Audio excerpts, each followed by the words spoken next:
Bienvenidos a La Otra Aventura, un espacio dedicado al mundo de los libros.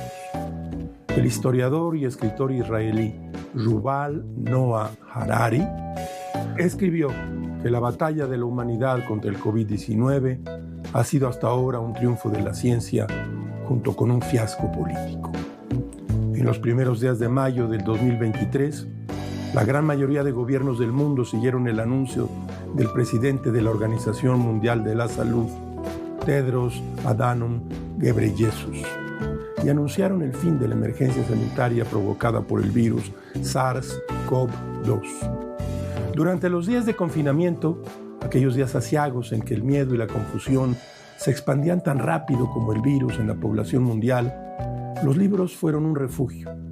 Un gran número de países repartió fomentos y estructuró planes de rescate para las empresas culturales que tenían el agua en el cuello.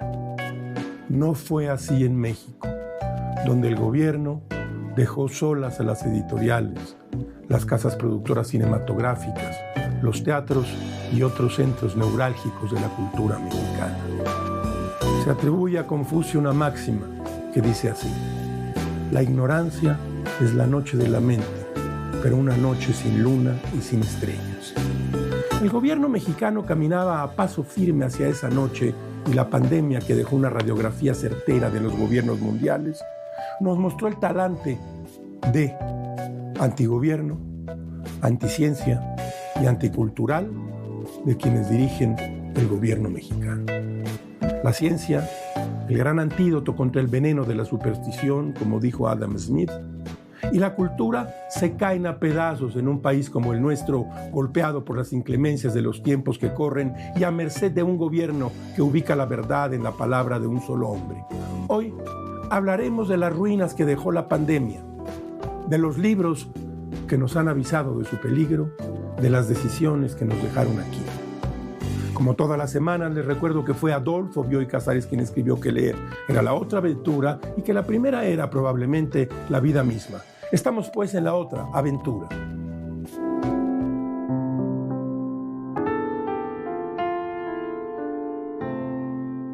El gobierno mexicano reconoce 334,000 muertes derivadas de la pandemia de coronavirus y más de 7 millones de contagios. Y a lo que sigue. El subsecretario encargado de la estrategia contra el coronavirus, Hugo López-Gatell, ya tiene la mirada puesta en la contienda por la jefatura de gobierno de la capital. La OMS, por su parte, estima que la tragedia que causó el coronavirus en México dejó el doble de muertes registradas por el gobierno. Apunta que solo entre 2020 y 2021, alrededor de 626,000 personas fallecieron a causa de la crisis sanitaria. El gobierno hizo caso omiso a las recomendaciones y advertencias que médicos y expertos en el sector salud hicieron antes y durante la emergencia. Destacan aquí el doctor Moreno y el doctor Macías, quienes suplieron la desinformación del gobierno con una permanente presencia en medios. Los verdaderos héroes cívicos de esta emergencia, los médicos y el personal de salud, fueron dejados a su suerte. Más de 5,000 de ellos murieron en la línea de combate. Julio Frenk, investigador, escritor y exsecretario de Salud en México, publicó en Ediciones Cal y Arena este libro, a mediados del año pasado, Desde algún lugar de la pandemia. Ahí, en el capítulo que lleva por nombre Una voz crítica, expone los avatares de lo que fue para él un manejo desastroso de la contingencia que generó el virus del COVID-19. Julio Frenk, llama coincidencia tétrica al hecho de que justo cuando estalló la emergencia mundial en México se acababa de desarmar el Seguro Popular para establecer el Instituto de Salud para el Bienestar, el INSABI, una restauración del modelo corporativista de la década de los 70 del siglo pasado, que nacía sin reglas de operación justo cuando más se necesitaba un marco sólido para atender la emergencia. No debe sorprender a nadie, escribe Frenk, que la respuesta a la pandemia estuviera plagada de errores desde el principio. Para resumir lo que hizo mal el gobierno mexicano durante la pandemia, Julio Frenk distingue 7 pecados capitales, por llamarlos así. El primero, ignorar las evidencias de la ciencia, menospreciar a los expertos y desconfiar de los científicos. El segundo, derivado del primero, fue minimizar el riesgo. El presidente llamaba a seguir abrazándose, a salir a los restaurantes, desestimó durante toda la emergencia el uso del cubrebocas, de esto que tengo aquí, y bromeó con estampitas y amuletos religiosos. Tercer error, capital, fue, siguiendo a Frenk, la respuesta tardía. La tardanza inicial en responder a la multiplicación de casos causó un daño inmenso. Eran los días en que, según el presidente, la pandemia le venía como anillo al dedo para afianzar lo que él llama la cuarta transformación. Cuarto pecado capital, y uno de los errores más inexplicables, fue la decisión de no hacer pruebas generalizadas. México es el único país, sí, el único, que tuvo como materia de política pública no hacer pruebas a los asintomáticos. Sin pruebas, se está a oscuras y no es posible saber dónde están los casos ni sus contagios. El quinto pecado que reconoce Frenk en la estrategia gubernamental fue terminar el confinamiento generalizado por decreto, en el momento menos adecuado y sin las precauciones debidas. ¿Se acuerda usted del disparate del semáforo epidemiológico? El sexto gran error del gobierno fue enarbolar una estrategia de comunicación errática. El vocero oficial a menudo se contradecía con los mensajes diarios del presidente. Sus opiniones personales parecían dictar el rumbo en mitad de la tormenta. Por último, Frenk distingue el séptimo error en lo que ya es el sello de la casa en Palacio Nacional: echarle la culpa a alguien más. Los culpables fueron el pasado neoliberal y los malos hábitos de los mexicanos, culpabilizar a las víctimas. Estas son las claves del desastre, desde un lugar de la pandemia, de Julio Frenk, publicado por Ediciones Cal y Arena.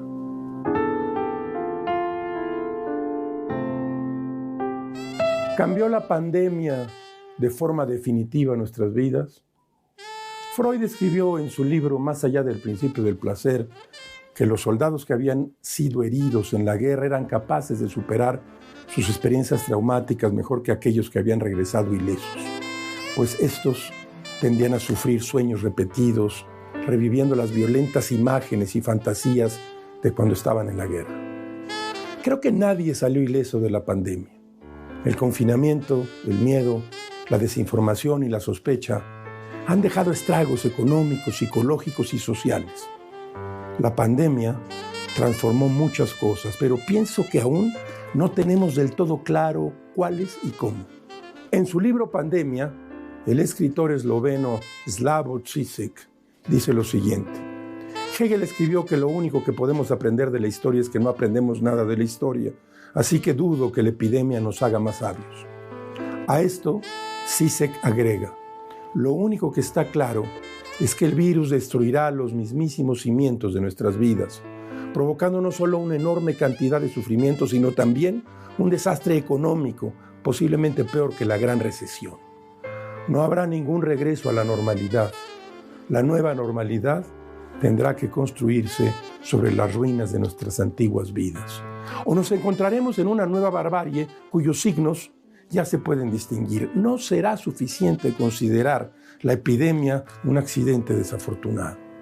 Librarnos de sus consecuencias y regresar al modo en que hacíamos las cosas antes, realizando quizá algunos ajustes a nuestro sistema de salud pública. Tendremos que plantear la siguiente pregunta: ¿qué ha fallado en nuestro sistema para que la catástrofe nos haya cogido completamente desprevenidos, a pesar de las advertencias de los científicos? El 5 de mayo de este año, la Organización Mundial de la Salud declaró que la emergencia sanitaria por el COVID-19 se había terminado. El director general de la OMS, Tedros Adhanom, dijo aquel día que lo peor que cualquier país puede hacer ahora es usar esta noticia como una razón para bajar la guardia, desmantelar los sistemas que ha construido o enviar el mensaje a su gente de que el COVID no es motivo de preocupación. En el libro Lecciones de una pandemia, publicado por la editorial Anagrama, el médico y escritor español Salvador Masip ofrece una serie de conclusiones para esta etapa posterior a la emergencia sanitaria. De estas, me gustaría mencionar aquí 5 de ellas. Dice Masip: 1. Los microbios son uno de los principales riesgos de salud planetaria. 2. El planeta no tiene fronteras y cuando se trata de pandemias y otros riesgos sanitarios, por lo tanto ningún problema será solamente local. 3. Habrá más pandemias, pero no podemos predecir cuándo ni qué microbios las causarán. 4. La clave para reducir la mortalidad de una pandemia es actuar rápida y contundentemente desde el inicio. 5. Es esencial elegir líderes bien preparados para hacer frente a situaciones difíciles. Esto incluye que tengan conocimientos científicos básicos y sean lo suficientemente humildes para escuchar a los expertos. En octubre del 2020, el escritor y médico Arnoldo Kraus publicó un diario titulado Bitácora de mi pandemia. Allí, Kraus escribió: morir en tiempos de coronavirus es muy doloroso. Fenecer a destiempo, sin advertencias previas, sin manos amorosas, sin oportunidad de decir adiós, sin el calor de amigos y familia, destruye historias, amistad, amoríos.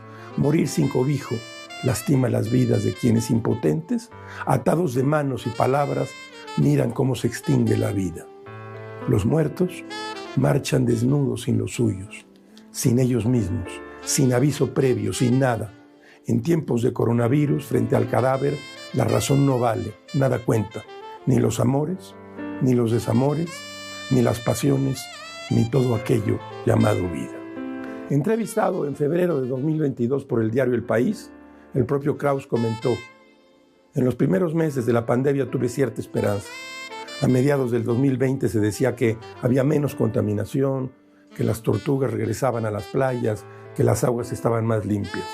Había esperanza de que mejorara la comunicación entre seres humanos, de que nos sirviera de experiencia, de evitar pandemias futuras.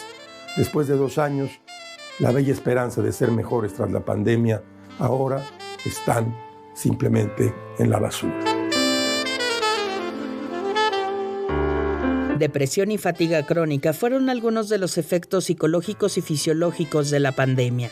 La Organización Mundial de la Salud declaró en el año 2022 que solo durante el primer año de la pandemia del COVID-19, tanto la ansiedad como la depresión aumentaron un 25% en todo el mundo. En un artículo publicado en el diario El País, el filósofo surcoreano Byung-Chul Han escribió que el virus SARS-CoV-2 es un espejo que refleja la crisis de nuestra sociedad. Hace que resalten aún con más fuerza los síntomas de las enfermedades que nuestra sociedad padecía ya antes de la pandemia. Uno de estos síntomas es el cansancio. De un modo u otro, todos nos sentimos hoy muy fatigados y extenuados. Se trata de un cansancio fundamental que permanentemente y en todas partes acompaña nuestra vida como si fuera nuestra propia sombra. Durante la pandemia nos sentimos incluso más agotados que de costumbre. Hace más de una década, Han publicó un ensayo titulado La sociedad del cansancio, donde describe los modos de autoexplotación en las sociedades contemporáneas. Para Han, el teletrabajo y la comunicación digital exacerbada por la pandemia han provocado un reforzamiento en los patrones de depresión y fatiga. Dice Han: nos matamos a realizarnos y a optimizarnos. Nos machacamos a base de rendir bien y de dar buena imagen. Y esto tomó mayor grado de complejidad gracias a la pandemia.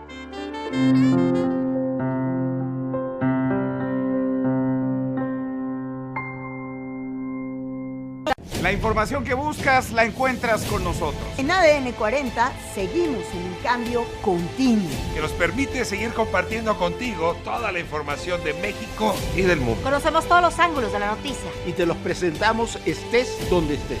A todas horas, sin filtro, hablándote al chile. Habla bien al children. A ver, si saben cómo informo, ¿para qué me invitan? Aquí hablamos de ti sin disfraces. Te informamos desde el lugar de los hechos y en tiempo real. Porque sabemos que todo sucede aquí.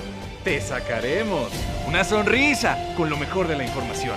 Hablaremos de todo. Pues ya sácate las internacionales, ¿eh? ¿Las rusas? Las notas internacionales. En ADN 40 te escuchamos. Porque la noticia la vivimos todos. Y que tanto tú como yo somos parte de... Porque sabemos que la noticia la sentimos todos. La nueva forma de hacer periodismo está aquí. ADN 40, siempre conmigo.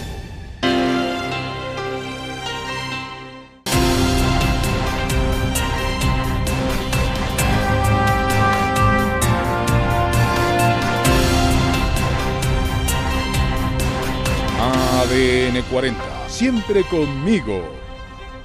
Información certera al momento. Contenidos hechos para ti. Periodismo veraz. ADN conmigo. Con Juan Pablo de Leo y Baitiare Mateos. Lunes a viernes a las 10 de la mañana. Por ADN 40. Siempre conmigo. Todo aquello que está siendo noticia en México y el mundo. Podrás conocerlo y discutirlo con nosotros a través de ADN40.mx. Caos vehicular en circuito interior por un tráiler. Así arrancamos Noticias ADN40.mx. ¿Puedes darle? ¿Arrancamos? Con Valentina Rodríguez, Romina Ramos, Ania Gómez, Carmen Sánchez y Daniel Jacobo. De lunes a viernes, ADN 40. Todo lo que quieres saber sin filtros ni censura. Aquí te informamos lo que los demás no te quieren decir. Comenzamos con esta ciudad desnuda, donde no tenemos miedo de mostrarlo todo. Falleció afuera de los hospitales. Superaron los 200 asesinatos. Ciudad desnuda, donde no nos callamos nada. Lunes a viernes, 19 horas. Por ADN 40.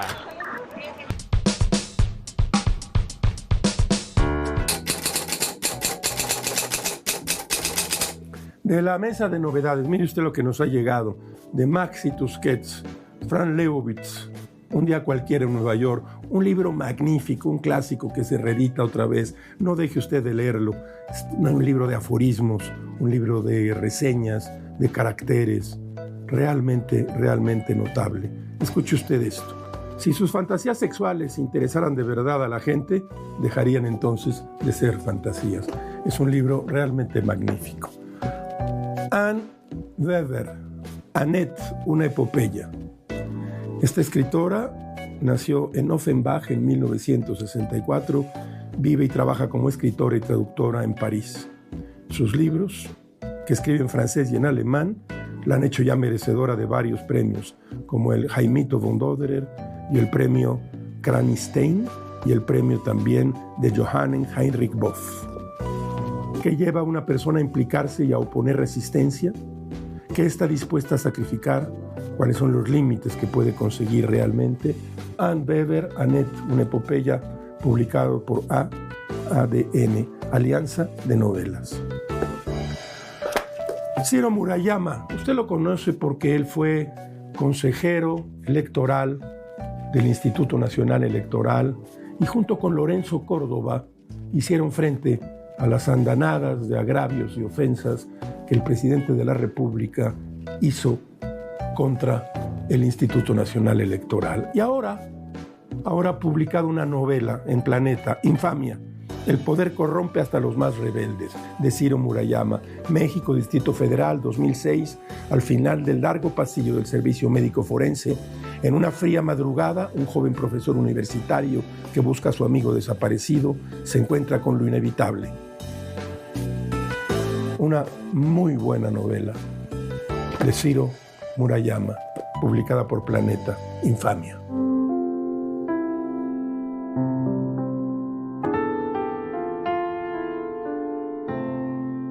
Yo creo que tanto usted como yo recordamos este instrumento, clic, que medía la temperatura cuando nos arriesgábamos a ir a un restaurante, cuando entrábamos a algún lugar público. Y también este otro, el oxímetro. Con este nos medíamos la oxigenación en la sangre. Nunca lo olvidaremos.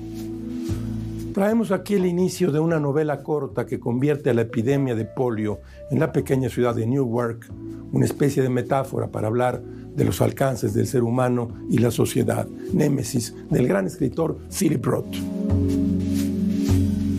El primer caso de polio se produjo a comienzos de junio, poco después del Día de los Caídos, en un barrio italiano pobre que estaba en el otro extremo de la población donde nosotros vivíamos. En el ángulo sudoeste de la ciudad, en el barrio judío de Wickwik, apenas nos enteramos, como tampoco oímos hablar de la siguiente serie de casos desperdigados por casi todos los barrios de Newark, excepto el nuestro. Hubo que esperar a la festividad del 4 de julio, cuando ya se habían registrado 40 casos en la ciudad, para que en la primera plana del periódico vespertino apareciera una noticia titulada «Las autoridades sanitarias alertan a los padres sobre la polio», donde se citaba al doctor William Kittle, inspector del Colegio de Sanidad, quien había prevenido a los padres para que observaran cuidadosamente a sus hijos y en caso de que un niño mostrara síntomas como dolor de cabeza, garganta irritada, náuseas, rigidez de cuello, dolor en las articulaciones o fiebre, se pusieran en contacto con el médico. Aunque el doctor Kittle reconocía que 40 casos de polio eran más del doble de los que solían producirse al comienzo de la temporada, quería dejar claro que aquella ciudad de 492,000 habitantes en modo alguno sufría lo que podía considerarse una epidemia de poliomielitis. Aquel verano, como todos, había motivos de preocupación y era necesario adoptar las medidas higiénicas apropiadas, pero aún no había razones para que cundiera la alarma que 28 años atrás habían mostrado a los padres el brote más largo de la enfermedad jamás producido. La epidemia de polio de 1916 en el nordeste de Estados Unidos, cuando se habían dado más de 27,000 casos y 6,000 fallecimientos. Ahora bien, incluso en un año en que el número de casos era habitual, cuando los riesgos de contraerla eran mucho menores que en 1916, la polio, una enfermedad paralizante que dejaba al niño permanentemente impedido y deforme o incapaz de respirar fuera de un recipiente metálico cilíndrico, un respirador artificial llamado pulmón de acero, o que podía conducir desde la parálisis de los músculos respiratorios hasta la muerte, causaba a los padres de nuestro barrio una considerable aprehensión y alteraba la tranquilidad de los niños que gozaban de vacaciones veraniegas y podían pasarse el día hasta bien entrado el crepúsculo jugando al aire libre. La preocupación por las funestas consecuencias de enfermar gravemente de polio se acrecentaba al no existir ningún medicamento que tratara la enfermedad y ninguna vacuna que proporcionara la inmunidad. La polio o parálisis infantil, como se llamaba cuando se creía que la enfermedad infectaba sobre todo a niños de corta edad, podía atacar a cualquiera y sin ninguna razón aparente. Aunque quienes la padecían eran generalmente niños o adolescentes hasta los 16 años, también los adultos podían resultar gravemente infectados, como le había ocurrido al entonces presidente de los Estados Unidos.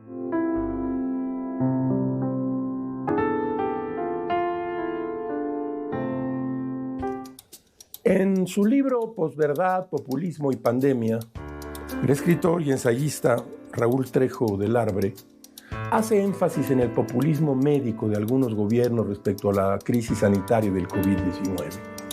Dice Trejo que el populismo médico tiene como características las respuestas dramáticas y no científicas en una crisis de salud, los intentos por reducir o relativizar su gravedad y la propagación de remedios providenciales.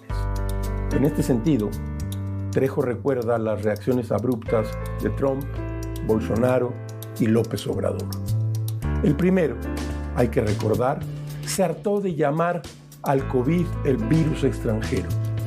El segundo, aseguró que se trataba de una gripecita y una fantasía mediática. Y el tercero, nuestro presidente, mostró algunas estampitas religiosas como su principal arma contra la enfermedad. No sobra decir que Estados Unidos, Brasil y México están entre los 5 países con más muertes por la pandemia. En las páginas de su libro, Trejo recuerda la indiferencia mostrada por el presidente López Obrador durante las primeras semanas de la emergencia. El 29 de marzo del 2020, López Obrador aseguró que el coronavirus no es la peste. Dice Trejo, al presidente la epidemia le molestaba como si hubiera sido consecuencia de una maquinación contra su gobierno. Se negaba a usar cubrebocas y decía que la epidemia podía enfrentarse con amuletos y remedios naturales. Como el responsable de predicar con el ejemplo, despreciaba las medidas de distancia social e ironizaba sobre el problema. Trejo menciona que en México las autoridades se equivocaron con el primer diagnóstico sobre la pandemia, pues creyeron, dice él, que para atajar el contagio bastaba con lavarse las manos y una razonable distancia.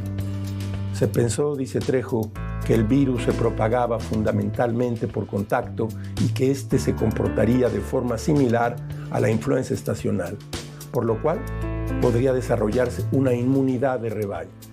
El principal responsable de ese diagnóstico fue el subsecretario de Salud, Hugo López-Gatell. En el libro Un daño irreparable, la criminal gestión de la pandemia en México, Laurie Ann Jiménez escribió: no pienso que el subsecretario sea un psicópata o un asesino, simplemente es un político que procura asegurar y engrandecer su posición, agrandado, con soluciones expeditas y económicas a su jefe, el presidente de la República. Jiménez señaló en su libro que las 4 equivocaciones más graves del gobierno fueron las siguientes. En primer lugar, la continua descalificación de medidas preventivas simples pero efectivas, como el uso del cubrebocas. Segundo, la reiterada desinformación al sugerir que los portadores asintomáticos del virus no pueden contagiar a otros. Tercero, la insistencia en que la realización de pruebas diagnósticas masivas no tienen utilidad alguna. Y cuarto, la constante directriz a la población de que los enfermos deben permanecer en las casas y no acudir al hospital hasta tener síntomas graves. Este es un libro realmente importante a 3 años de la pandemia. Raúl Trejo del Abre, Posverdad, Populismo, Pandemia. Ediciones Calle Arena.